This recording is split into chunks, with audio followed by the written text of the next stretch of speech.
What's it like to be an agency staff, people? That's the conversation we're going to be having today. I'm going to be talking about my own life experiences while working agency and working at numerous amounts of jobs. And I've got experience as well having a full-time job. So we can compare them if you want in it, but it's mainly about agency stuff. So as someone who's a mechanical engineer or a plumber by trade, there's only a few trades which are classed as mechanical. So you've got AC engineers, HVC, you've got gas engineers, and you've got heating engineers as well. And you've also got plumbers. That's your mechanical engineers there and there. When you go to a site, yeah, they're all going to be run differently.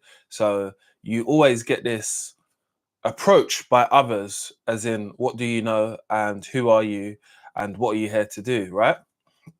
So as long as you have a good, clear understanding what you got to do yourself, you should just do that. Make life simple for yourself, because there are so many people on these sites here that want to make life difficult for you just because you're the agency person. You're the agency person and they feel like you should be doing a little bit more work than they are doing. You know, look, I think you got to take them things with a pinch of salt at the end of the day. Trying to fix my lighting while I talk to you. And me personally, I just don't take them people seriously all the time. Do you understand? The reason why I don't take them seriously all the time is because I might not be at this specific vacancy for a very long time. I might just be here for the time that I'm here, and that's it. So that's why I say don't take them too seriously. The begrudgement what people have got towards or dislike towards people who are agency is that, they feel when you turn up to a job, you should be doing most of the work. And it's the reason why you're here is because of them. They didn't employ you and they didn't probably ask for you to come to the site. It had to come from higher up positions like managers and stuff like that.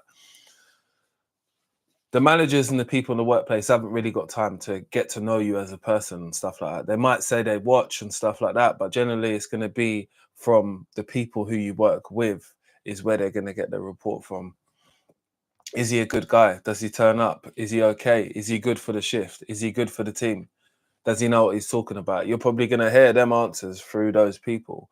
And again, depending if they like you or not, is depending on the answer they're going to give you. They're going to give you an answer and say, oh, he's all right, or he's turned up late this time, or I couldn't find him. Many people inside these workplaces are going to say, yeah, give us your number, give me a shout if you're late, or blah, blah, blah, blah, blah. I've had that happen to me before, and I told the guy I was running late, and he still didn't answer and let them know, this person's running late. They actually gave us a call. They rather wait until I got there for me to explain myself, but to also show them I've called him and I spoke to him. So what are you talking about? Because this is him not telling you the information. And all those little things is just so those other people can get a one up on you. It's kind of a vicious circle. The agency people, yeah, they're not your friends. They're not people who are here to help you in any shape or form, innit? They're there to make their money, innit? And making their money is their game. So you need to stop thinking that your friends or this person's cool because they're cool with you because you make them money. As long as you understand that that's the process between you and them and never taking it anything more personal than what it needs to be, you'll be sweet, man. But your emotions and you're invested in it in this workplace, so therefore it becomes a little bit more than that sometimes. I've accepted that when I find a position which I want to be in, yeah, that's when I'll settle. I won't do it before, because my end goal, or my goal in general, is just to get the money in it. We get as much money as possible and make sure that keeps on happening, because everything is expensive in life. You don't need me to tell you that it's better to have a lot more money than have a little bit. I was talking to someone who actually works a full-time job, and they were saying, oh, and he was saying to me, oh, but you agency lot and stuff like that. And I said, hold on, Jonathan, whatever your name is, are you not, or do you not come to work to get paid? He said, yes. I said, so do I. Is who gets paid the most, and it's who gets paid most frequently. You're not getting paid most frequently if you're only getting paid 12 times a year, are you? You're getting paid more frequently if you are getting paid weekly. That's correct. And sometimes you're on a higher rate or a fixed rate, which allows your contract to expire at a certain time. But just how you found this job, you'll find another job. There are loads of agency people out there, and it's quicker to get employed through an agency than it is to go the route of direct with the company. Companies, HRs, and their teams, they don't move with any fast efficiency when it comes to employing people, just because they've got to do so many checks, and it's just not seamlessly. I've never been anywhere where it's been seamlessly. And I would say to people, when you go to a place on your own, yeah, people do try and ostracize you a little bit, try and make you feel as if you're that, oh, let him do it. Him, as if they don't know your name, as if you, or her, if you haven't already introduced yourself, which you probably have. You've done that from the jump, but they will say they'll forget your name. Okay, I forgot your name too. What did you say it was again? You just played a game, innit? I know that not everybody does the agency thing because it's not for them, innit? Like, you will have sometimes times when you don't have any work, and there's times when you have loads of work.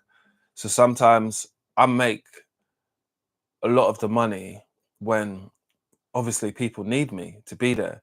People need someone of my qualifications to be on site, to be able to do this. Okay, cool, I'll be there.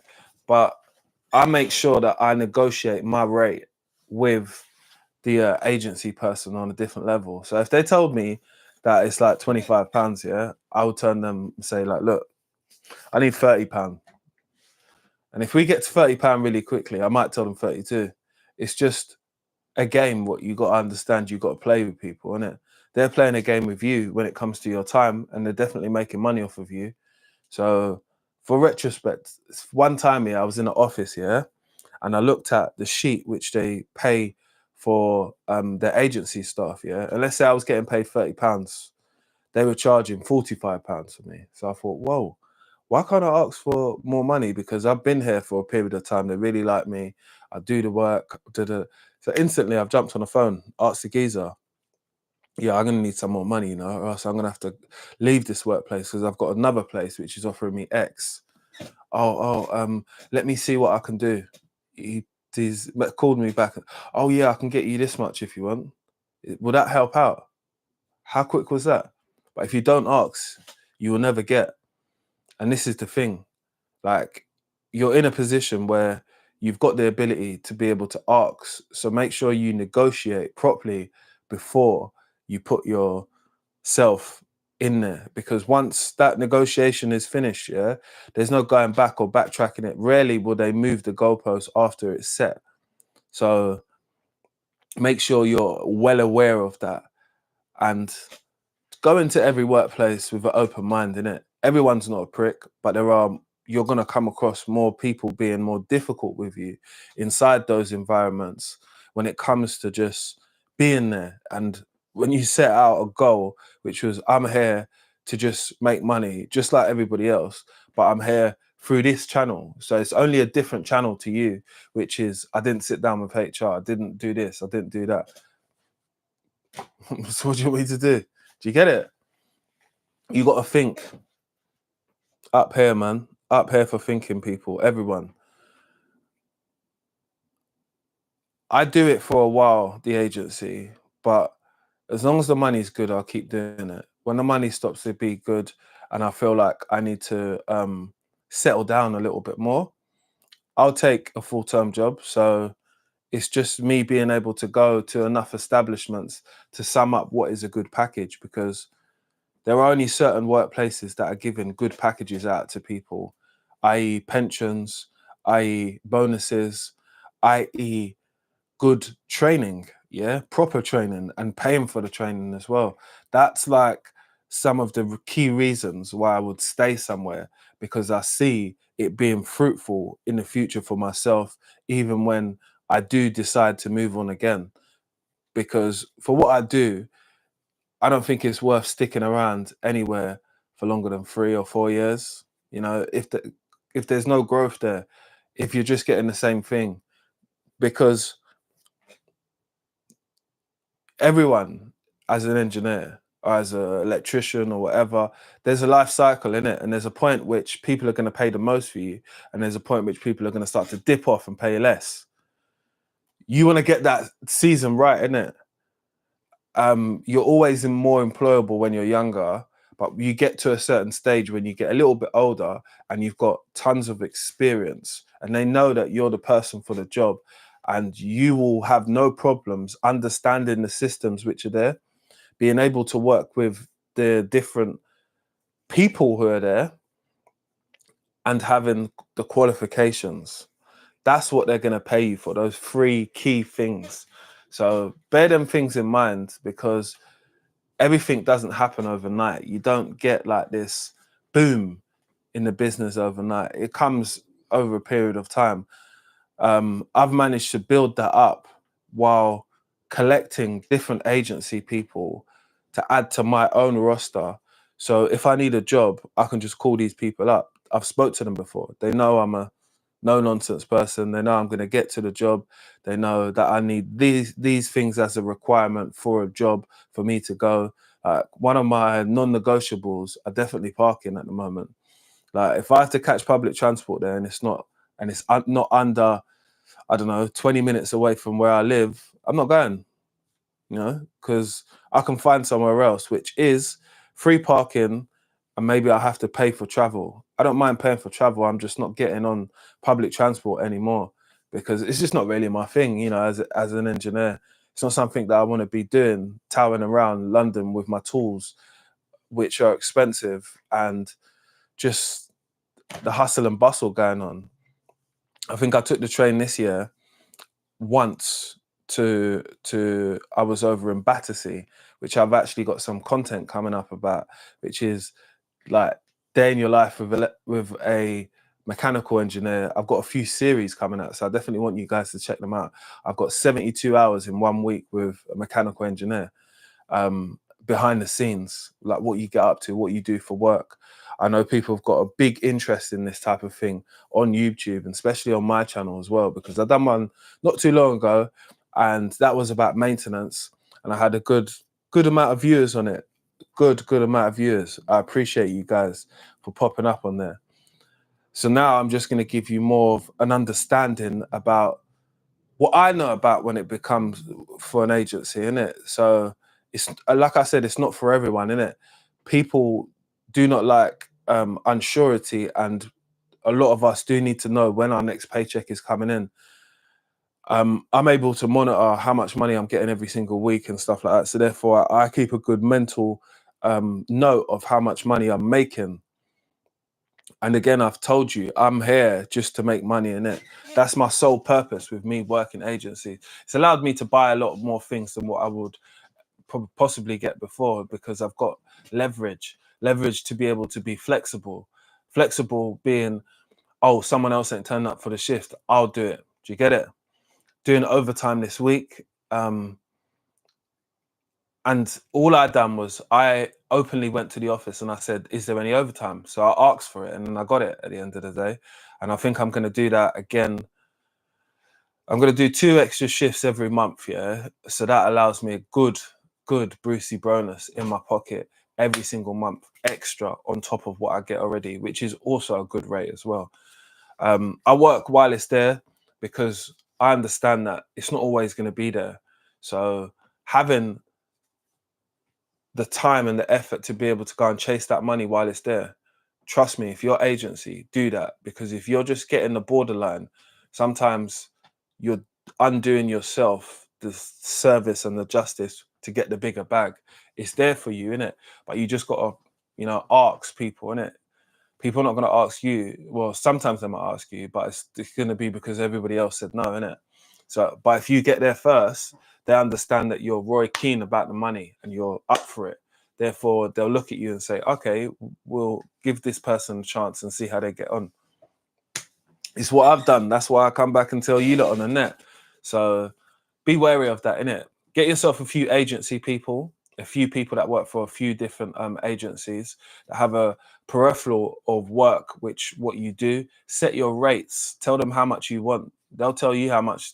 Oh, I've got a job for this much. Oh, that's not my rate, is it? And you give them the blank face. It's not my rate, is it? So why would I be doing a job for that? Why are you calling me and disturbing me from what I'm doing when you know that's not the rate of what I want? Oh yeah, but you know, the job's quite good, and that's not what I want. Be thorough with it. Tell them, look, it's not for me. I'm not interested in something if it's not the rate what I want. Why should I be flexible? Are you flexible for me? The answer is no. Stop flexing for them. Doesn't help you in the long run.